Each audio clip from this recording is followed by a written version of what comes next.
दख्खनीत हजरत बंदा नवाज यांनी समाज परिवर्तनाची मशाल पेटवण्याआधीच काही सूफी संतांनी इथे सूफी विचारांचं बीजारोपण केलं होतं. त्या संतांपैकीच एक आहेत हजरत ख्वाजा शमसुद्दीन गाझी. शमसुद्दीन गाझी यांचा जन्म उझबेकिस्तानात झाल्याचे काही अभ्यासक सांगतात, तर काहींच्या मते त्यांचा जन्म गुजरातमध्ये झाला. गाझी बाबांचे कुटुंब उझबेकिस्तानातून भारतात आले होते. त्यांचे पिता अब्दुल रहमान हुसेनी हे सूफी साधक होते. त्यांनी प्रख्यात सूफी संत बाबा फरीद यांच्याकडून सूफी पंथांची दीक्षा घेतली होती. सुरुवातीचे प्राथमिक शिक्षण गाझी बाबांनी घरातच घेतले. कुराण मुखोद्गत केल्यानंतर विविध शास्त्र, हदीस आणि अरबी संस्कृतीचे शिक्षण त्यांनी पूर्ण केले.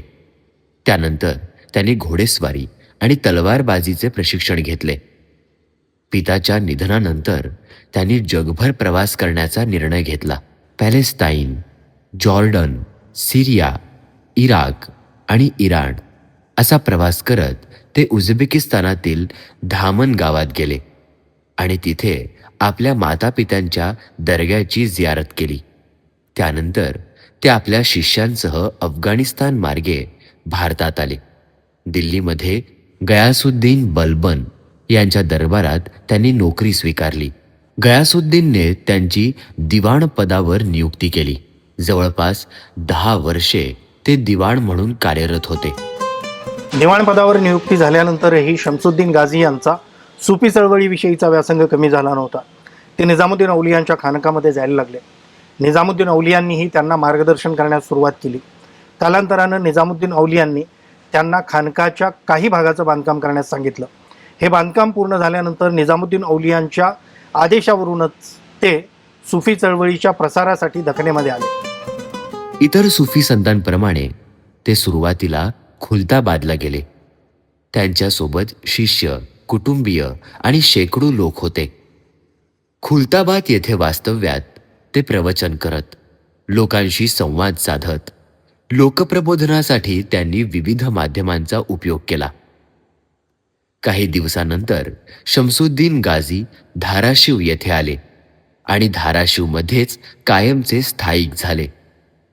तेथूनच त्यांनी आपल्या शिष्यांना चिश्ती विचारधारेच्या प्रचारासाठी आजूबाजूच्या भागात पाठवले. धाराशिवमधील वास्तव्याच्या काळात त्यांनी सूफी मलफुजातवर एक ग्रंथ लिहिला. तसेच काही कविता देखील त्यांनी लिहिल्याचे सांगितले जाते. मात्र त्यांच्या साहित्यावर कमी संशोधन झाल्यामुळे याविषयी ठोस माहिती उपलब्ध नाही. धाराशिवमध्ये दीर्घकाळ वास्तव्य केल्यानंतर प्रदीर्घ आजाराने इसवी सन 1320 मध्ये त्यांचे निधन झाले. त्यांच्या निधनानंतर मोहम्मद शाह बहामनी प्रथम यांनी त्यांच्या कबरीभोवती दरगाहाचे बांधकाम करून घेतले.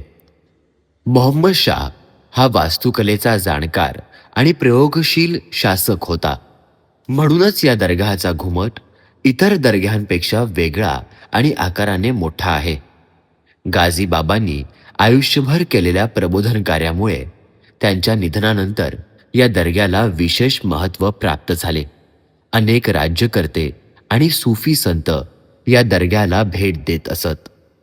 अली आदिलशाह प्रथम आणि चांद बीबी हे बिजापूरला जाताना दरवेळी 2-3 दिवस गाझी बाबांच्या खानकामध्ये थांबत असत.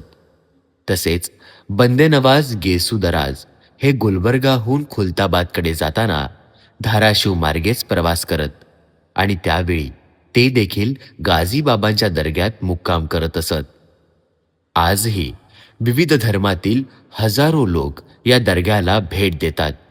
धाराशिव शहरातील धार्मिक सलोखा आणि बंधुभावाचे ही दर्गा एक प्रतीक आहे.